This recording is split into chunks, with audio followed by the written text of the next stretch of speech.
Today on Rock and Blues Review, we welcome the most versatile and certainly one of the busiest musicians in Canada. Welcome, Steve Marriner. How you doing, Steve? Good to see you, Bob. Doing great. Thank you. You are very, very busy, and that's great to see. And let's just start with you're part of MonkeyJunk, you're part of Local Electric, you're part of the Colin James Band, and you're also solo Steve Marriner. How do you decide what to do and when? That's a very good question. Um, for a lot of years, it was Monkey Junk was the whole picture. I mean, I had my own band before Monkey Junk. I put out a record in 2007 called Going Up. And I did some touring, around Ontario, Quebec, and Western Canada. And I tried to do the thing. And it was a lot of work. I was still very young at the time. I was like 22 when it came out. So it was a lot of work. And, I did enjoy it, of course. I love to play and I was happy to have my own music out. But I had just come off a couple of years of touring with Harry Manx, I should say, where it's a very relaxed environment. Touring with Harry, he's a very chill guy. He was already very established when I was touring with him. So I enjoyed being the side guy. I really like backing him up. I love his music. I love his vibe. He's a great guy. He's a dear friend. So that was very cushy. And then to get thrown sort of into the fire and have to do all the bookings and all the planning and all the, songwriting and arranging and just running a band, at that age, it was a lot of work. And so I tried to simplify at the end of 2007 and I started playing like actual solo shows. And then, Monkey Junk was born out of that because I got bored of playing by myself for a while. Uh, yeah, so we went whole hog on Monkey Junk when it started picking up some steam and getting some followers, and we, made a record and we did that for a long time. And then I guess around 2015, I got tapped to sit in with Colin at Massey Hall, and from there he invited me to record on his blues album that was called it ended up being called Blue Highways. And then he started hiring me to go out on the road, and that sort of became the, I don't know if it was the priority. I was juggling Colin and Monkey Junk, and at some point when I sort of got deeper in it with Colin, that sort of took precedence a bit. For the most part, it's magically worked out. It's magically just worked out that when Colin's busy, we haven't been busy. I haven't really had to do too much shuffling, but yeah, it gets more difficult these days. And plus, my home life has changed. I have a little girl now, and yeah, so the very long answer to your question is that it's a juggling act, and I'm mostly pretty good at it, but it's not without its stresses. Yeah. No, and you answered a few of my other questions. I had a couple of Tony D albums before Monkey Junk, and so I was curious as to what you were doing before Monkey Junk. And of course, you got Matt Saab in the band, and you guys are still going. Now, just to mention, you are at Kitchener Blues Fest tonight. Uh, uh, That's right. Yeah. So this version of Local Electric includes Chris Cadell and Jesse O'Brien, my bandmates in Colin's band, as well as Darcy Yates, who plays most of the bass on my last two records, and Glenn Milcham, who played drums on Hope Dies Last and is also the longtime drummer of Blue Rodeo. So quite a band. I'm very excited to play with these fellas. And then after our set, I'm going to be joining Lance Anderson and a bunch of other heavyweights doing a tribute to the Allman Brothers. So that's going to be a lot of fun too. yeah, nice. Lance always does a great job. Yeah. And that's a tribute to your success too, that you're able to garner all together these great musicians, because you certainly have great bands every time you step out on the stage, and you're getting a reputation around. I mean, I'm hearing great things all the time, which is great. And you mentioned Harry Manx, and I also write for Blues Rock Review, and you and he are both mentioned in there recently, and your new album. Let's talk about that. Great reviews everywhere. Absolutely. I have you to thank for one of them. Yeah, thank you. I'm just I'm pleased that I'm getting positive feedback from people. Obviously, when you release music into the world, you want to get some good feedback. You want people to like it. You make the albums for yourself, but I'm an entertainer as well as an artist. I don't take myself too seriously as an artist. I also consider myself an entertainer where it's my job to make other people feel good, not just myself. So it's been really nice to hear, which songs are people's favorites, and I think it's a good sign when you hear a lot of different titles. Sometimes you get everyone who just latch onto the one song that's like the clear, you know, favorite or hit or whatever what you want. I don't really have any hits per se, but I definitely have written some songs that people like more than others. But no, it seems to me that like people really enjoy the different parts of this album, and it's a relief because I was a little concerned that the material is so varied that maybe some people would take some sort of issue with that because there's a full-on country song in the middle of the record, and then there's a Chicago blues type like harmonic instrumental at the end, and there's a full-on like you know rock kind of ballad with horns and stuff. There's it's a lot of different material, and but what I love about this album is that it's the first one where I really didn't care about the boundaries. I just wrote and recorded songs and made them sound the way I would want them to. And that was it. Right. And for people who don't know, it's a solo album. It's called Hear My Heart. And like I mentioned earlier, it's really doing great. And you are a good songwriter. There's no question about it. How much do you agonize over the lyrics when you're writing? Because Uh, you mentioned the art part of it. right. And that's an art. You got to put a lot into it. And then you don't know how people are going to respond. So how much does those lyrics mean to you when you're doing it? Yeah, it's the hardest part. Uh, Without a joke. Like even with Monkey Junk, I didn't write all the lyrics, but I wrote most of them. I think it's fair to say I wrote most of the lyrics of the Monkey Junk songs. Um, and they would always be the last element. And that seems backwards to some. So like with Monkey Junk, for example, Matt and Tony and I would get in a room, we'd pound out the music and do have a whole arrangement of like the musical part of a song with no lyrics. I might have had like a melodic idea for a word and I would sort of sing just gibberish with the melodic idea, and then the words would come later.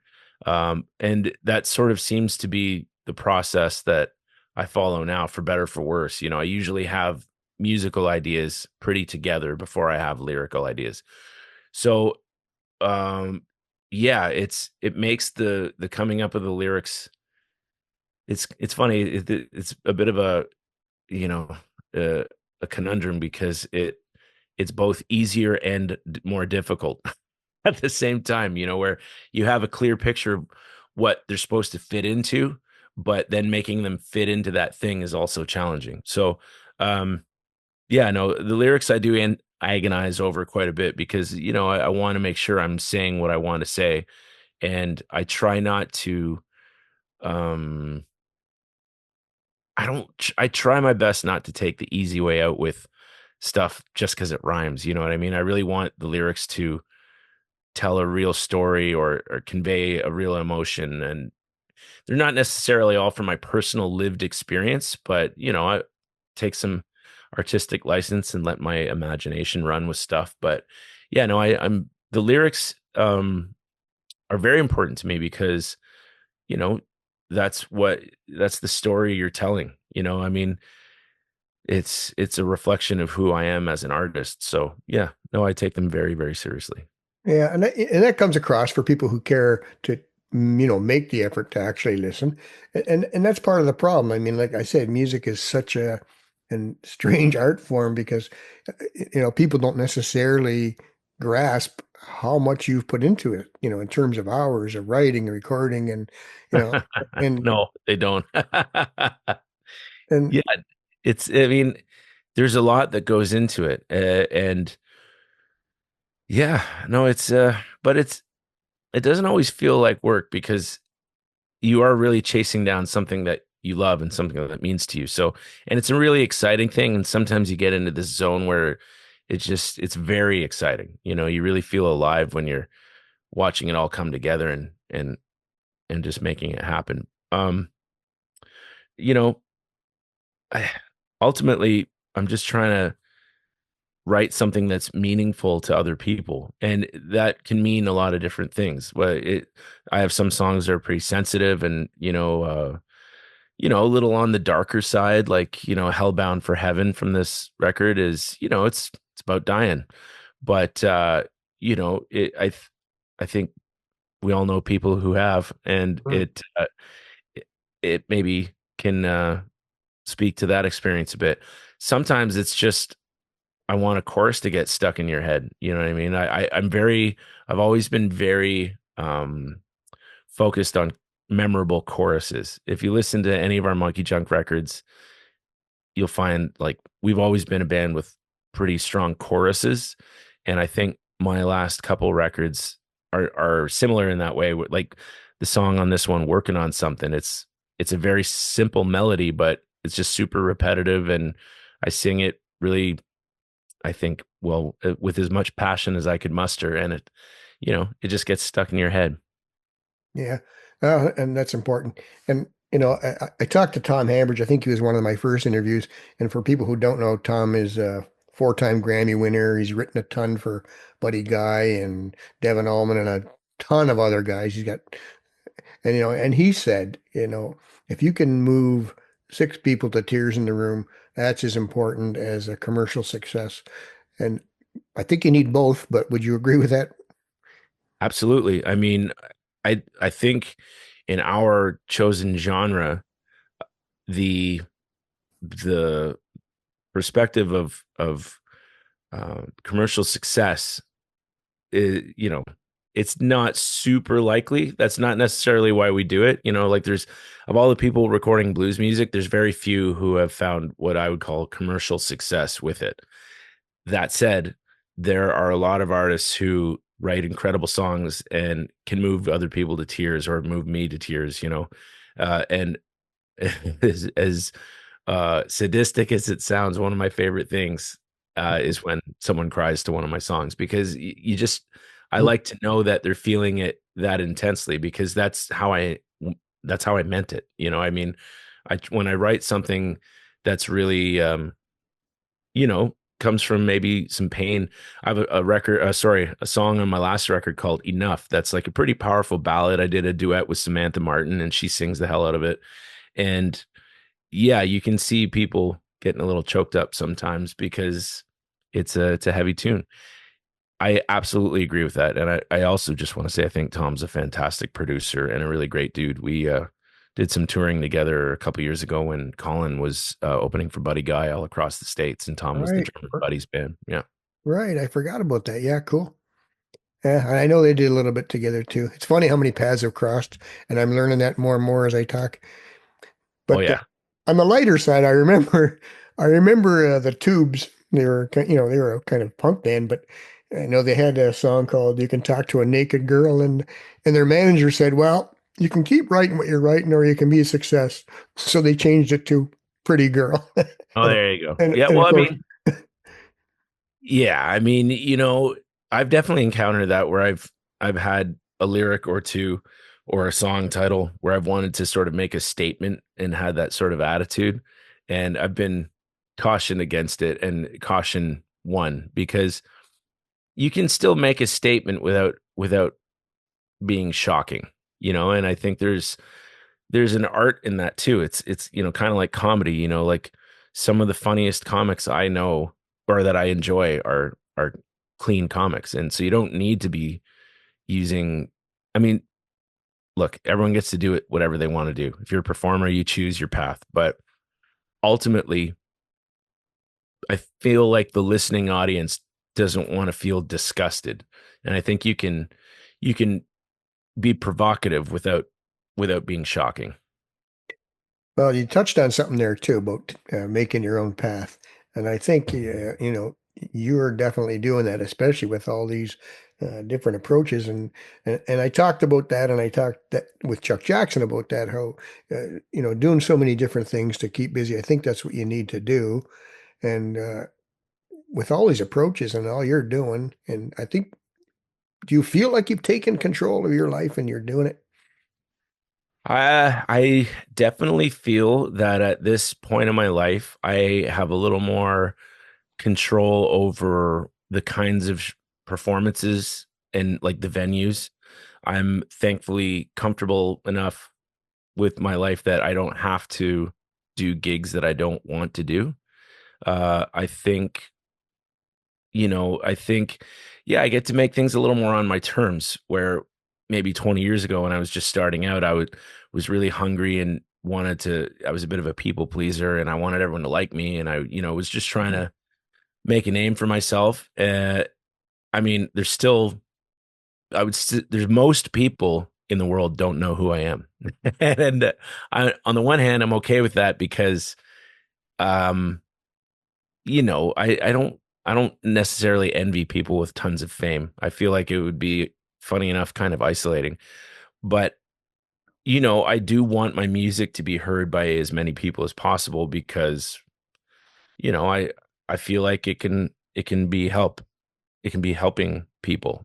Um, so yeah, to your question, yeah, I definitely have more control of everything, and I'm fortunate that I get to play with really great musicians. I'm fortunate that I have very talented friends who want to share their talents with me, either on record or live. I'm fortunate that my bandmates Matt and Tony in Monkey Junk still want to play Monkey Junk shows. I'm very grateful that all this hard work over the last couple decades has really put me in a place where I get to sort of steer the ship a little more. Yeah. And you mentioned the album being, crossing genres. And I think that maybe a few years ago, maybe wasn't, the thing to do, but I think it is now. You do definitely broaden your appeal, and there's nothing wrong with having different songs appeal to different people. And that album certainly has a broad appeal. You mentioned the country song is another one that's a little on the countryside, but Yeah, but they're great songs. thank you. The thing is, like, there's a funny thing that happens in the blues world where if you come up as a young person, like myself or Jimmy Boskill, for example, or Connor Gaines, there's lots of really talented, what we jokingly call blues teens. We were all blues teens at one time or another. There's this sort of pressure from above to kind of be this torch bearer for the genre, like that it's like our responsibility to like carry on this blues tradition. I don't feel encumbered by that anymore. I did at one time, um, but it was very liberating to me to allow myself, like, to give myself permission to fully enjoy other genres of music because I always have, but I always carried this little bit of guilt, when I would listen to like an Aerosmith record. I was like, oh, I'm cheating on the blues or something. But pardon me. In fact, having a variety of influences and interests, I feel like only makes your own music deeper. I certainly love blues music. I've spent a lifetime researching, listening, studying, uh, digesting it all, trying to learn that language. I also have a deep love for old honky tonk and country music, George Jones, Merle Haggard, Lefty Frizzell, Buck Owens, all that stuff. That it means as much to me as Muddy Waters, Howlin' Wolf, Elmore James, all that stuff that I love in the blues world. And on top of that, I love AC/DC and Aerosmith and, some different punk bands that I would listen to when I was a young teenager. So I'm just at a point in my life where I don't have to I don't have to strictly play one kind of thing because you know what? No one else does. Like artists in the sort of pop or rock sphere, they just play whatever they want. They just make music and they don't try to put a label on it. And I don't feel like I have to either anymore. if people know me in a certain context because I play harmonica and I like, you know, blues guitar and I've been in that sort of milieu for so long, that's fine. I'm grateful for anyone who wants to listen to my music. Um, but at the same time, I'm not limited to anyone's expectations. I just want to play music that I like. And if I'm really into it, probably some other people would be pretty into it too. Well, for sure, and that genuine approach comes across. People who are, and I think you'll get a stronger, more dedicated following when you do that. We've talked about some of the other guys I've talked to. They brought that up too, and yeah, I think you end up with a really you maybe you're not the Rolling Stones, but you get such a hardcore, dedicated following that pays off in the long run. Well, that's a great example, right? You look at the Stones who came up doing covers of like Under the Boardwalk, for example, like sort of 60s bubblegum pop tunes. And then they did their whole sort of Chess Records infatuation covering Muddy Waters and Chuck Berry songs. And then eventually they grew into this band who, you know, they have so many hits and rock anthems, but also like really beautiful ballads like Beast of Burden, for example. I mean, they're a band who went through the same journey where, they're discovering this music that really excited them. And at some point they just stopped limiting themselves to trying to be anything. They're a band.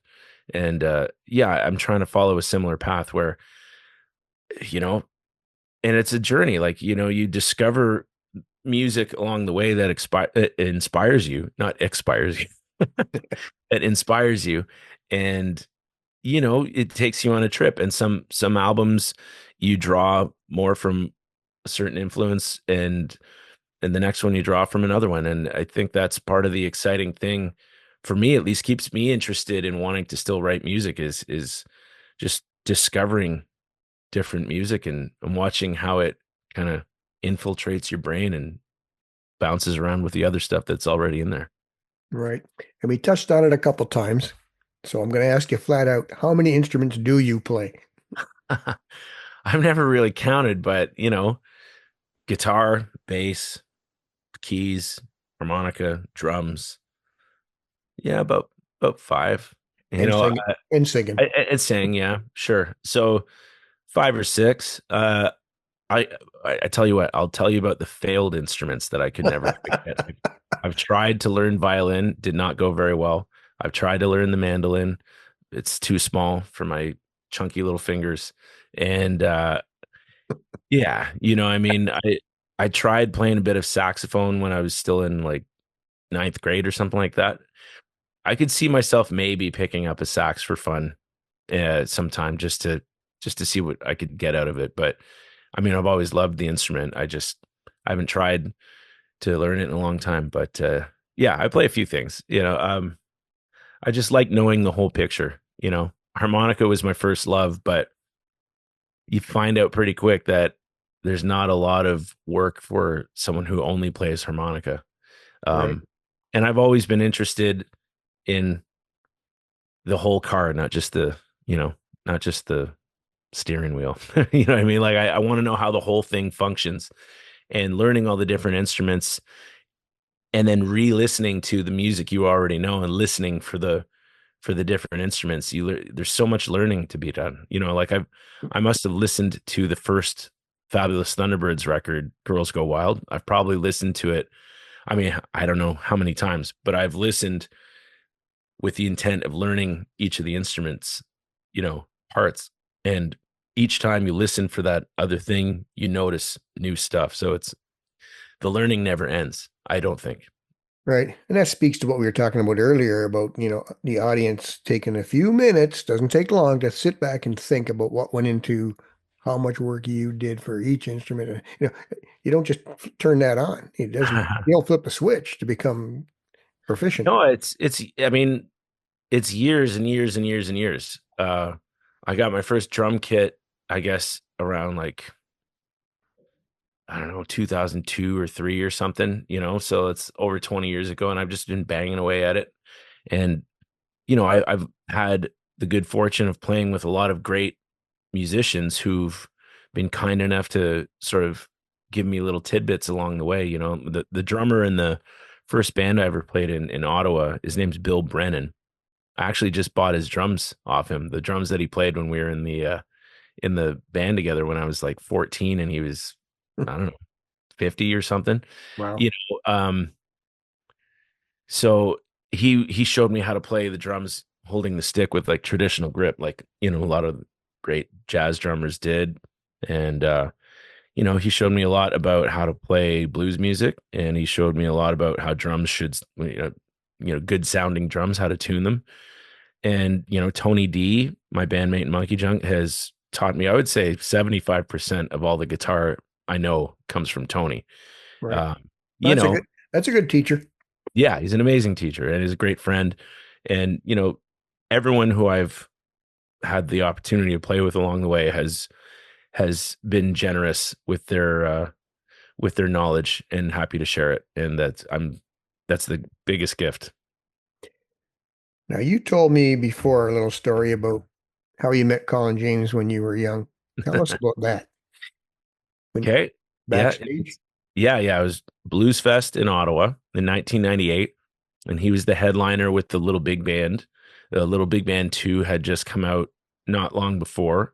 So they were on that tour. And yeah, I was 13 at that time. And somehow I had found myself backstage, and somehow I had found myself a beer. and, and that's the truth. It was a Labatt Blue. And I remember. And so I got the courage up to march straight up to Colin. I saw him show up. They, jumped out of a van or something. And I went right up to him and I said, "Hey, man, Kim Wilson's my favorite harmonic player. I know he plays on your album, Bad Habits. Like, I can kind of play like him, and maybe you should get me up." I thinking back now, I can't believe I had the gumption, but he uh he kind of laughed and was like, "Yeah, not tonight. Maybe one day, kid. Maybe one day." And I think he thought it was funny. And then, years later, yeah, 2015, I got a call from our drummer in Colin's band, Jeff Hicks. And he said, "Hey, you want to sit in with Colin at Massey Hall next week?" And I said, "Is this for real?" He's like, "Yeah, man. He wants a harmonica player." And me and Jesse both recommended you. So I was like, "Oh, okay." So it was a pretty full circle moment. And I've had a decade of those sort of full circle moments now. It's been a really, really exciting and wonderful journey playing with Colin. Yeah. Yeah, it's a great story. I know he's a nice guy. I've talked to him a few times now. Don't know him like you do, but he's always very accommodating. And he didn't mind talking about his career either, which was very No, he's got a million amazing stories, and he's had this, not unlike myself. He's had great musicians help him out along the way, like Big Dave McLean, for example, used to, you know, mentor Colin, and Colin said Big Dave was the first one to really show him how to like do turnarounds on the guitar, for example. And it's he's got great stories. Funny enough, Bob, somehow I have a photograph of this first meeting with really, Colin. Yeah. A guy from Ottawa, a photographer named Peter Weiser, happened to catch the moment I met Colin. And also in the frame, Tony D, who I hadn't met yet. really. Yeah. Wow. Yeah, it's pretty weird. I'll email it to you, but I have it on my phone. It does, yeah, I look at it a lot actually. It's pretty wild. And I thought I had something last night. I was looking through my old photos, and I found one of Matt Schofield that I didn't know him then. I know him pretty well now, but oh, Matt was there, and who in the background was Alan Cross on drums. No way. So yeah, that was It's it. funny how the worlds converge, I mean, it's the scene it's a pretty small world, really, like our music scene, especially in sort of the blues world. It's a pretty tight-knit community. And so our paths eventually cross one way or another. Yeah, it's amazing, and not just here. I mean, Americans. There's quite a few. I've talked to a few Americans, and Matt's from England, but Yeah. boy, the past it, yeah, some pretty cool stuff. Okay, now you have also gone on to do a lot of mixing and engineering, hmm and what's that like for you? it's a big part of what I do now. I love it. I've always loved it. I just before COVID, really, I would when I would produce a record for someone else, I needed an engineer to do the work. I would just sort of be the guy just barking orders at people, you know. Uh, and my big COVID project was finally learning how to operate recording programs and going on a whole deep dive on the whole recording thing. And so Jimmy Boskill and I, that was what we did together for all of 2020 and 21 was just figure out recording for ourselves. So, again, I had a great mentor. He's still my mentor. His name's Ken Friesen. He's the guy that engineered 4 of our 5 MonkeyJunk albums. And not unlike the great musicians I've got to play with, he's been super generous with his knowledge, and he's taught me almost everything I know about recording music and mixing music. And still a great friend. And you know, I can still call him up if I have a question, or you know if I need to know how to do something. He's always happy to share his knowledge, which I'm, I just am so grateful to have resources like that. There's a couple other engineers that have been really helpful. A guy from Toronto named Chris Stringer, who's also really taught me a lot of stuff. So yeah, it's I think it's sort of been an eventuality. I've always been sort of headed in this direction. I've always wanted to produce records for other people. Hmm. And now having the studio with Jimmy and I have a studio called the Ganaraska Recording Company, just north of Coburg here, in a sort of a hamlet called Baltimore. Anyway, that's been a very satisfying development in my career, and it's also a great income stream, like I'm able to do work when I'm not on the road, be close to my family, and I love having helped bring other people's music to life. It's just it's a dream come true, man. I love it. The biggest project I did so far just happened. It's not even out yet in its entirety. There's a folk sort of a folk indie folk band called the Great Lake Swimmers.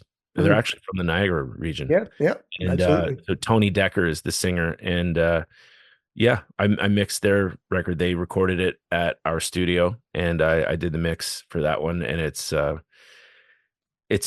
getting really good reviews already. There's three of the songs have been released, and the whole album comes out in October. And I'm super proud of it, and really proud to have gotten the opportunity to work on it. Yeah, I love it. I love it. I love making music come alive. It's Well, for your spare time. yeah, exactly. You know You what? got so much of it. I have a mobile mixing rig that I bring on the road, and half of this record I just talked about was mixed on the back of a tour bus in the southern states in like Really March and April. Yeah, I was working on it when I was on tour with Colin. amazing. It's amazing. The technology has progressed so much in the last, say, 20 years. It's amazing what you can do with these digital pieces of equipment. It's spectacular, really. And so, like I say, it affords me the ability to earn some extra bucks and be really creative. And yeah, it's awesome. Is that where Marriner Custom Sounds came from? Yeah, the name came out of an idea during COVID when no one was around or supposed to be around each other, and we were all sort of supposed to isolate. Um, I had an idea to put out to the world that if you wanted a song, if you sent me like a demo of a song, then I would play all the parts and send you back a track with all the parts. Nice. And then you just have to record your vocal and then send it back to me, and I'd mix the song for you. Like, it never really ended up happening that way. Like, I didn't end up having any clients do this sort of remote recording thing, but it did turn into me just people sending me their tracks, and I would mix them and send them back their song, which was great. Yeah, And so now, that's Mariner Custom Sounds is just anything that I have to do with regards to production. That's the company name. yeah. Oh, I think there's probably still some future there because I'm sure there are people who would take advantage. It's interesting because you guys are at Kitchener and Daniel Lanois is there. Have you seen the documentary on him? I haven't watched it. No. Because the thing that blew me away was they showed him at the mixing board, and he is like an extra band member. I mean, he doesn't just sit there. He's playing that board like an instrument. Yeah. I mean, Lanois a pretty cool guy. When it comes to recording, you know, he's he's a pretty iconic producer, and his ability to create atmosphere by using reverbs and delays and yeah, using the technology to influence the music. It's legendary. Yeah. I should watch the documentary. I should. Yeah. Well, I just couldn't get. I don't think I've ever seen that before from anybody. Not that I've seen a ton of documentaries on mixing, but I just couldn't get over the way he was playing that board. Yeah, I mean, he's a pretty impressive artist, and I love the sound of his records. The records he's made. One of my favorite ones he's ever made was the Willie Nelson record he made a while ago called Teatro. It's a Teatro. It's really great. Hmm. Really great record. Yeah. Well, it'll be interesting to see him up there. Now, okay, so you got Kitchener this weekend. You've got Cranbrook, BC with Colin James, Yeah. and then Uxbridge on the 16th, and then Salt Spring Island, BC. So you're back and forth. Well, actually, I haven't updated my website. The Salt Spring date's not happening, Oh, but okay. I I'll should take that probably out. yeah take that one out. I've got yeah all everything else you mentioned is happening. I'm also playing the Coboconk Legion, just up here near the Kawarthas on the 22nd of August, and then I've got imagine this some time off. I have a couple weeks off. Um, I think I go back out to Alberta with Colin beginning of September. We're doing the to be kind I'm not sure the name of the festival, but it's at the Badlands Amphitheater in Drumheller, and Susie Vinnick, Julian Taylor, they're also on the bill. And then we go to Europe with Colin for a couple weeks, from the middle of September to the end of the month. Nice. So I'm pretty excited about that. Going to a few different countries. I think we're doing Germany, Netherlands, Belgium, Denmark, and Sweden. And I've never been to Denmark, so I'm excited about that. Yeah, nice. Well, enjoy your time off too. You mentioned the young family, Yeah, and so it's great you're getting a little bit of time off. And I guess that we will let you go. And I want to thank you so much for doing this. I really appreciate it. Bob, thanks for your time, man. Really Thank you. appreciate it. And take care. And we will see you soon for sure. You know what? Thanks, man. All right. See All ya. the best. You too.